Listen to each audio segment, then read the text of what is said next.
Uh-huh. That's right.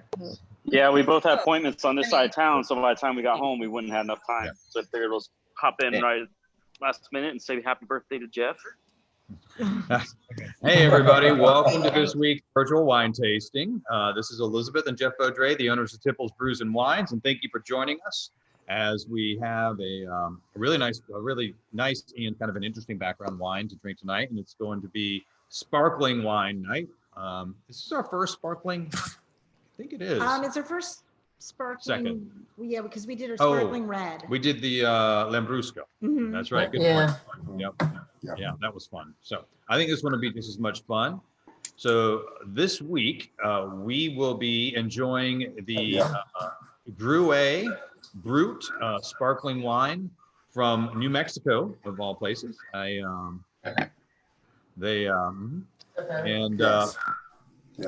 tell you, the first time that I had a wine rep bring me this wine, I poo-pooed the wine. I said, "Wait, New Mexico? Seriously?"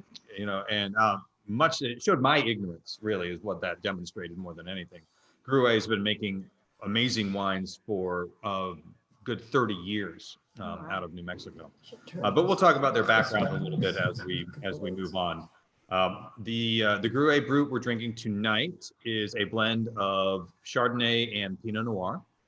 It is a non-vintage sparkler, which is pretty common. We'll talk a little bit more about vintage, non-vintage later on, and how it applies to sparkling wines. And this guy most recently received a 90-point score from Wine Spectator. They actually have a wine panel that they utilize sometimes as well on some of with the Wine Spectator group, a group of enophiles rather than industry professionals, and they gave it a 91. So I'm kind of looking forward to. We'll discuss as we always do, we'll finish with the scoring system and what it would represent. And I look forward to coming to, I like what I started, what was that, 1 or 2 weeks ago, where we kind of come to a bit of a consensus about what we think it should be rated at the end of the night. So to that end, let's get started with something to drink. If you haven't already popped it open, now is the time. I'm always afraid it's going to hit me in the eye.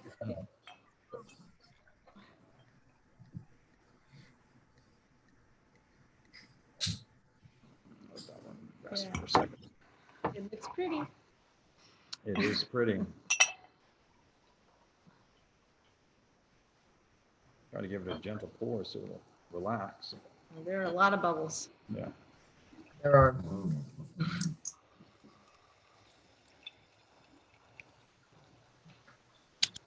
There you go. What grapes did you say this is? Chardonnay and Pinot Noir. Pinot Noir. Mm-hmm. Which is the traditional brut mix of grapes. Okay. From the Champagne. Do they not use the skins then? So, It's very minimal skin contact. okay.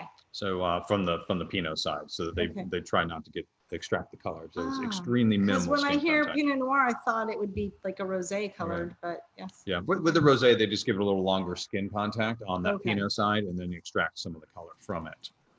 So here we go. Let's get started. Optimal serving temperature starts around 40-45 degrees on these guys. I'm sorry. I want to like toast your birthday, especially when we have the nice wine flute, so it's really gonna ping. So Okay. Jeff is 49 today. So All right. happy birthday to Jeff. Happy birthday, Jeff. Happy birthday. Happy birthday. Mhm. It's so funny because this is going to fly in the face of one of the things I'm going to say. And you know I say this all the time. Sparkling wine is wine. It's not just for celebrating some special occasion. It is indeed. I mean, I didn't say it was special. I said it was. Oh, well, birthday, that's but I true. didn't That's a say good. It is special because now he is officially older than me again. We're the same age for 2 months, and it's really irritating. Yeah, well, for one of us. Yes, irritating for me. Yes, exactly. So, food pairings on this guy. Let's go ahead and pull up the slides, if you would, please. Oh, okay. Good catch. So here we have our lovely slide. So food pairings, I tell you, sparkling wines are incredibly versatile. And so, like I said, almost anything, but seafood, smoked foods and cheeses, rich cream sauces, it kind of breaks up that you know, if you have a rich, almost a fatty cream sauce, you know, it can get kind of it'll coat your tongue. And this is, you know, where we work with food pairings often is that, you know, it refreshes the palate, and nothing is better at refreshing palates than sparkling wine. But you can go all the way from, you know, say crab cakes with this, all the way to dessert, fruits, and maybe even birthday cake. What can I say? So, like I mentioned before, let's go ahead to the next slide. Okay. All right, this wine is a blend of Chardonnay and Pinot. The alcohol content's right at 12%. That's pretty right on standard for the style. This is, like I always say, this is a sparkling wine. Actually, let's jump back to us, please. Okay. Uh-oh. This is a sparkling wine because it is made outside of the Champagne region. It is not a champagne. It is a sparkling wine. Champagne is only made in Champagne. And so You that's, see Brenda's comment? let's see. She said she's I've been been to to the tasting room in Oh, Santa nice. Fe. Yeah, they have 2 different tasting rooms. Yeah, one in Albuquerque and one in Santa Fe. I was looking at that today. That's very cool. Yeah, you have to tell us about it after we get past the presentation part, Brenda. I'm looking forward to seeing the actual vineyards if you have pictures of it. So. I do. That I do. So let's see here. We'll go over the, so I covered the thing. So it is a sparkling wine, even though it is made in what's called method champenois. So this is the true procedural method for creating and bottling the wine that is utilized in Champagne. This actually, the Gruet family comes from a sparkling wine background in France before they moved over and expanded into well, they came to the New World, and then of all places found a wonderful place in New Mexico to grow. Did you say what year? I might have missed it. When they came, like So approximately? this is 1984, way back in 1984. That was like 7 years ago or something, Yes. right?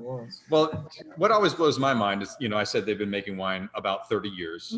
And then you think, oh, well, 84, that's only a few years ago, right? Yeah, no. Yeah, but 30 years, 84 is almost. Yeah, now we're talking 40. Yeah. This is nice. Right. I like that it's not too sweet. So let's, so on these guys, some of the notes that we might be smelling and tasting here, we'll cover some of that, and we'll cover why it might taste that way and go back onto the maps. I'm getting a nice pear note. Oh, I was right. I was thinking it Right. smells like pear. I'm probably wrong. I'm not Right. going to say that. No, pear, Lots of pear. Yep. green apple, a citrusy, kind of a zingy, almost like just a touch of maybe a tangerine rind or something. Not as lean as like a lemon or anything like that. Right? I would give a little one of the richer oranges. Whether it's like a tangerine or what are cuties? Yeah, Mandarin orange, and that kind of a thing. Okay. I would go for that.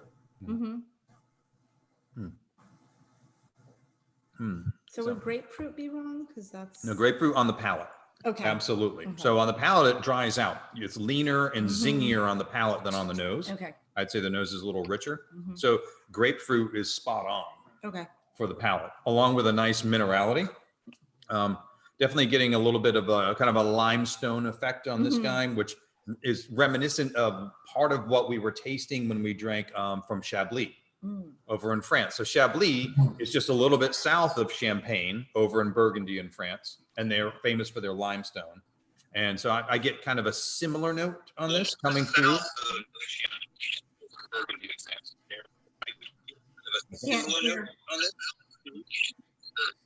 I'm not sure what that is. Sounds like me. Yeah, I don't. We're hearing Jeff back, I guess. Yeah. Okay. 'Cause there's 2 of them in there. Yeah, it's okay. You can. Okay. All right, great. So, so we're talking about, there's a bit of that minerality, and then is anyone else getting a sweetbread characteristic in here? Kind of a There's a bit of that minerality, and then. I don't know. It's something with hers. It's giving it. He talks, and then we hear him back, and so Right. we're like, okay, Like, this guy sounds really, really well educated. I should say. I can listen to this guy all night. I don't know about you guys, but anyway, does anyone get a bit of like a brioche, kind of a biscuity sweetbread kind of quality as they're sipping this? Not a dominant one, but it's kind of it sits underneath that citrusiness. And it's on the nose too. There's a little bit of almost like a honeyed croissant or something like that. There's a bit of a bready character to it, which is very common. It's one of my favorite aspects that come out in champagnes that are made in that champenois style. So just meaning pertaining to the style of champagne. And that's from aging on lees. We've talked about on lees, usually with the white wines. So, as they stay on that yeast that kind of falls down to the bottom, it can give this kind of a bready quality to it, which I think adds richness and kind of a roundness to instead of it being just zingy. Not every sparkling wine has this. Some of them don't believe in that style, and they'll go with a really ultra dry, ultra zingy, racy wine. But this one has a bit more of that roundness, and I think it makes it friendly. Is that typical of, because obviously this is New World, but is that typical of what is the standard in France? Because they're the ones that started sparkling in Champagne, right? So as far as including time on lees to add richness to it, that is a stylistic winemaker's choice. Oh, it doesn't it's not New World, Old World. It's just whatever you play as you please. Yes, that's it. Exactly. Okay. Yep. It's a stylistic choice. Okay. So let's jump over to the map. Let's go to the map. The map. All right, so here's that wine map that I was able to find for U.S. regions that I shared last week as well. Very cool. It is kind of neat. Right? We have a lot of wine around. So here we are, right in this area this year. So you can see it's incredibly sporadic, as you might expect in an area so arid. However, when it comes to arid areas, when we were drinking that really nice Spanish red blend, the Juan Hill Red, that was from an extremely arid area of Spain. It was almost similar, really. It's surprising to me on this map that Texas, with as hot as it gets, can possibly have any. I know we don't have Texan wines in our, so maybe they, in our shop, but I don't know. Maybe it's fruit wines and stuff like this. It's not. It's actually real wine, and it's because of the elevation, which is exactly why see the green here, which is around it. The elevation in that area is what makes it possible because it cools it off at night. Okay. And Texas has the same thing. This is actually a really thriving new area for wine drinking. And then we have North Georgia moving into North Carolina is another area that's up and coming. So I was trying to find within New Mexico a map of wine regions, and it really just doesn't exist. So I found this welcome visitors map. What I think the best thing to get out of this is to see, there's a fair number of wineries around there. That could be a lot of fun to go travel sometime and go visit. Well, that's the trip that Julie's going to plan for all of us, right? Oh yeah. We'll just rent Winnebagos and all drive out there and we'll drink our way through the whole United States. Yeah, exactly. We'll stop in Texas and very good. I like that. By the way, I had muted you all, so you'll have to unmute yourselves because of that artifact that we were getting. So if you want to comment, please unmute and comment. If you think I won't plan a wine tour of the entire United States, you are real wrong. No, we were talking, I think you weren't here one week, and somebody said, who's going to plan it? And I said, I vote Julie, because she plans these great trips for very, very cost effective rates. And I'm like, I just want Julie to be my travel agent. So I got you, girl. And you guys pay for it all. It works out perfect. Yeah. That's right. Right. Lottery tickets, fingers crossed. All right. We'll all go. So, so this is just covering, once again, the higher elevation areas is what makes it possible. So here's Albuquerque. I knew I should have taken a left turn in Albuquerque, but in this case, if you're heading west and you do take a left turn, you can go down to see Gruet. So there's where they're growing, just a little bit south there. So here we are at, so like I said, higher elevation, bone dry, sandy soils. So they have low humidity, which is important for Ventus vinifera, so for wine grapes, and incredibly good drainage. They do have to irrigate themselves, but that allows them to control exactly how much water they want. So they don't have to deal with unexpected rains and that type of thing, providing too much water at just the wrong time. Because when you are about to harvest grapes, you do not want fresh rain, All right. because they'll fill up with water and dilute the juice. That makes But sense. look at this. I mean, hey, there you are, right in New Mexico. Look at that in the background. And It's interesting because there's nothing else green. It's only the yes, vines. just the vines. And then it's just rocky, sandy soil everywhere else. And then, so they get a ton of sunlight, which allows them to have plenty of time to ripen. And then something that really helps with character building here is they have that dramatic desert temperature shift where you're incredibly hot during the day and you become nice and cool during the night, which preserves acidity and freshness in the fruit. It won't become overly ripe and just sweet because of the nighttime cooling, Okay. which And then the struggle is because of the soil. the struggle, yeah. So because of the soil is so porous, they will only have the barest amount of, perfect amount of water, which can Okay. now be controlled. And then with that temperature change, it's going to affect it. Let me see here. So like I said, the Gruet family, this was begun by Gilbert Gruet, came over from France in 1984. The first vintage they put together was in 1987. So it took them 3 years to get the production up to where they had enough maturity in the grapes, so they were getting the character they wanted. I mentioned they use the true method champenois. So what that means in this case, what is that? It's a combination of things. So they ferment the Chardonnay and the Pinot Noir separately. And maybe we should jump out to this because it's going to be a few minutes of me talking. So they ferment the Chardonnay and the Pinot Noir separately and then blend them back together. And then when they create their blend, they're doing this to taste. To get the flavor that they want. So they have complete control over what's coming out instead of just being subject to what's happening season to season and saying, oh, this is all we can do this year. This is non-vintage. So they actually hold some over and they reblend. So non-vintage has two different options in the wine world. You can have non-vintage, which is really cheap wine. But then that's not the case in certain types. So sparkling wine is one of them where non-vintage can be a very good thing. It's a very common thing because you're really tasting what the winemaker wants you to taste. He's blending to taste. So in addition to that, part of it is blended to taste. Then the carbonation is done in the bottle. So what they do with that part is that they add the wine, which is flat at that point. And they add a dosage. A dosage is a little bit of fresh yeast and a little bit of fresh fermentable grape juice. And so as the yeast ferments that little bit of grape juice with those new sugars added, that creates the CO2 because when yeast eats sugar, they create two things, alcohol and carbon dioxide. So it actually carbonates in this bottle. It's a natural carbonation. The benefits of that natural carbonation are, well, first of all, it goes back to that used to be the only way they could carbonate. I mean, that has to be why it originated. It was the only way to carbonate.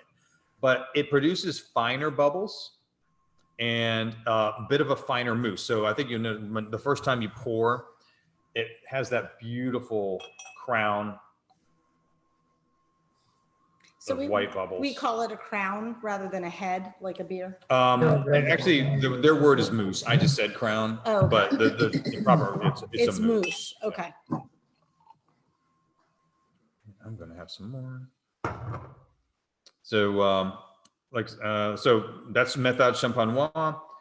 This, by the way, is a family-run winery to this day, and the winemaker. So the blend we're specifically tasting now was from Gilbert's son, Laurent, who is to this day directly the hands-on winemaker.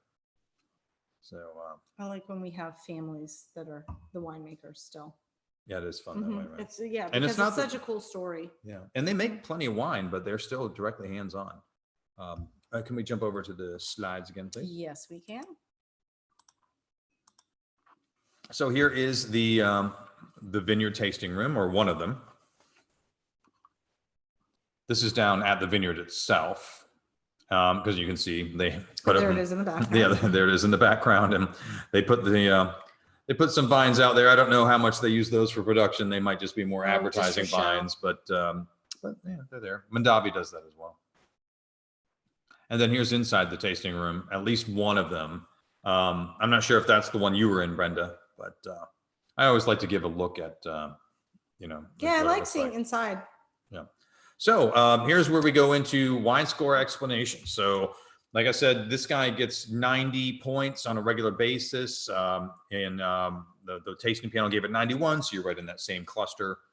I'm thinking, so I'm going through, I love the fact that it includes, because I am a little bit of a sucker for that time aging on lees, which gives that kind of, you know, that bready quality to play around and enrich the zingy grapefruit and minerality on here. It's clean.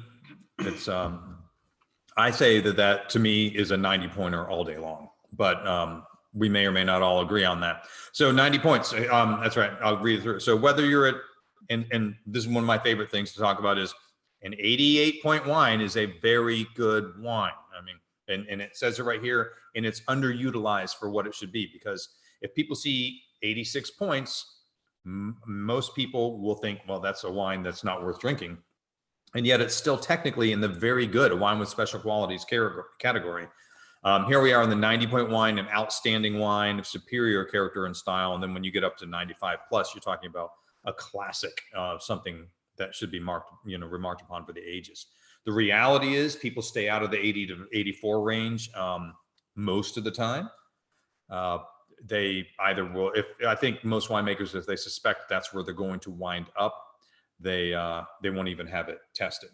Even though, and that's this thing, this is one of the criticisms of this Industry? Of the industry and of the industry ratings here, because you should see 80 to 84 point wines all over Publix, and they should be saying, hey, look, we're not just mediocre, you know, for $12 I'm an 83. Right. Yeah, right. but they won't do it. Everyone assumes, you know, a lot of people assume they don't want to drink anything under 90 points. And I'm thinking, really? For your dollar, you're never going to drink anything that's very good. It has to all be outstanding. I just, you know, it's part of the skew, which is one of the criticisms. So anyway, with that in mind, that these are the numbers. What are you guys thinking out there, ratings You want wise? me to stop share? Or Sure. leave it? People have seen this. I agree with the 90. Yeah, I'm with you, Dr. Fricker. Yep. Rachel? Anybody else? Yeah. Julie? How about the 90? Yeah. 90. Nice. Okay. Yeah. That perfectionist, you know, like you grow up like 90s, like the lowest possible allowed grade. So you're like, no, like, like saying people won't get something in the 80s, even though it's very good. But we're like, not good enough though, you know. Right. But it could have been an A. It's a drinkable wine every day, really. It's just a real drinkable wine with dinner. Sure. Yeah. And like I mentioned before, I think that's a good point, Dr. Fricker, is I think people should drink sparkling wine more often because, and I'm not saying that in some self-serving way because I own a wine store. Oh, because this is a $45, $50 bottle. It's not. Like we all saw, this is an $18 bottle of wine. And here we are, you know, 90 points for $18. It's got character. It's delicious. Keep it in the store. Keep it in the store. I will. And in fact, I'm expanding it because I was so pleased with this. I brought in the rosé as well. Ooh, I want to try that. So I have a confession to make. We have a confession to make. So we tried a bottle of this last Friday night. Our anniversary was last week, and because of the rain, we didn't come till Friday. And we had a bottle of the Dr. Lozen, the Zect, because, you know, we're German Zect drinkers. Do not drink this after having a bottle of Zect. It ruined the flavor of this champagne for me. Oh, I can see. Because I said, because I didn't like it at all. And I was like, ooh, I don't know if I want to drink this next Wednesday. And I think I had that in the back of my mind when I poured it tonight, because my first sip, I was like, nah, I don't think so. But I'll tell you, once it sat in a glass and opened up a little bit, Oh, yeah. Well, good. Yeah, good. I'm I glad it came love it. from- I'm glad it, yeah. Yeah. I love it. I really do like it. Because it would be a really strong left turn coming out of a sweet sparkler, which is what Yeah, yeah, you're yeah. drinking. Sure. You We go knew from it was sweet the wrong sparkler way to to- this yeah. dry, zingy acidity. Mhm. Yep. That would be That would be a be very a big lot. left turn. Mhm. We knew it was the wrong thing to do, but I sent him in to go get something, and that's what he came out with. So. There was no more Dr. Lozen. It was gone. So Oh. it was the next choice. That's right. There you go. Because it was They're one popular. bottle over. That's a, Mhm. All right. Well, let's go back to the slides. We'll get to next Okay. week's, and then we can stop the recording and then get to just discussing. Sure. You want to go to the next one? Yes, please. Okay. So here we are.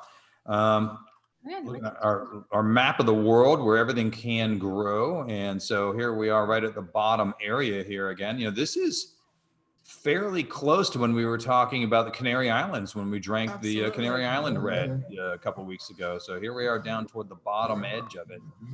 But sure enough, with a little altitude, which is what it was all about at the Canary Islands as well. Sure. If it wasn't for the altitude, it wouldn't be possible. So that you know, there always has to be some give and take to get to those conditions that are perfect for wine growing grapes. And in this case, when you get to that southern edge, you're getting a lot of heat. In some places you would have too much moisture. You get up in the altitude and it reduces that effect, and you can grow some beautiful grapes. I think these are delicious. I really enjoy Gruet. The Gruet does make some still wines as well, but they're not sold in the state of Florida. So Oh, unfortunately, only the sparkling, huh? just the sparkling. That's interesting. Oh. And so here comes next week's wine. We're going to stay in the U.S. Because I love that one map of the U.S. wine so much. I'm just going to stay in the U.S. We're going to stay again. We're going to go to Pinot Noir. So I wanted to explore a different Pinot Noir. The last one we had was from New Zealand. And so this guy will have a lot of different character and quality to it. So the Garricky line, I have all of their wines that they carry. The Garricky line is a really great series of wines across the board, but I love their Pinot. So Sonoma, I'm going in the Sonoma area for these Pinot Noir grapes. So toward the coast, a little closer to the coast than Napa Valley, but up in that same area. And a little cooler because it's closer to the ocean, which is perfect for Pinot Noir. This guy's rich enough that you can go with salmon, roast chicken, ducks, some stews, good old Pinot. So if you made Boston butt next week, would that go with that? This one can handle it. Some Pinots cannot, but Okay. this one, Californian style Pinots, for the most part, Okay. could handle Because you that. said Yes. stews, I didn't know if that went into like other, or we're talking about poultry stew instead of. Yeah, poultry would be good. Some, Okay. or even some sausage stews Okay. would be excellent with that as well. Okay. Yeah, so let's go ahead and pop out of here. That is it next week. Hope you guys will join us for some Garricky Pinot Noir. You want to stop? Yep. Okay. But next week you're back on Tuesday, right? Yes. Yes, next week is back on Tuesday. Right. We're only on Wednesday because of the election yesterday. So we figured we didn't want to interfere with anybody finishing at the poll. And actually I was working at the polls. So we thought people would be obsessed with the TV. So, Yeah. and this gave us a good excuse to celebrate Jeff's birthday That's on right. camera. So, That's right. Yeah, no kidding. All right, let's have a toast and then we'll stop the recording and we can keep talking after that. Thank you all for joining us. I really appreciate it. happy birthday. Happy birthday, Thank Jeff. you. 49 is fine. Yeah.